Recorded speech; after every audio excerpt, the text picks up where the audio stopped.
காசியில் உள்ள அகோரியால் தான் அப்துல் கலாம் ஐயாவே இந்தியாவோட பிரசிடென்ட் ஆனார். ஸோ அப்துல் கலாம் சாரோட இன்ஸ்பைரிங்கான ஒரு குட்டி ஸ்டோரி தான் பார்க்க போகிறோம். வாங்க பார்க்கலாம். ஸோ பறக்கணும்னு ஆசை இருந்ததுனால ஏர்ஃபோர்ஸ் ஆஃபீஸர் செலெக்ஷனுக்காண்டி இங்கேருந்து நார்த் இந்தியா போகிறார் நம்ம அப்துல் கலாம் சார். செலெக்ஷனுக்கு 9 பேர் வந்திருக்காங்க. 9 பேரில் 8 பேரை செலக்ட் பண்ணியிருக்காங்க. அப்துல் கலாம் சாரை மட்டும் ரிஜெக்ட் பண்ணிட்டாங்க.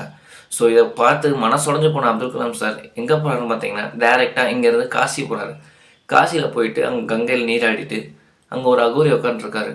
ஸோ அந்த அகோரிட்ட போய் என்ன கேட்காருன்னா, ஐயா என் பேர் அப்துல் கலாம், நான் ஒரு விஷயத்துக்காண்டி இங்கே வந்தேன்.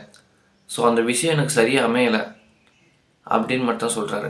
ஸோ அந்த அகோரி அதுக்கு என்ன ரிப்ளை கொடுக்காரு பார்த்தீங்கன்னா, சின்னதாக ஒரு ஸ்மைலோட, உனக்கான இடம் இது கிடையாது, உன்னோட இடத்த நோக்கி நீ பயணத்தை தொடர ஆரம்பி அப்படின்னு சொல்கிறாரு.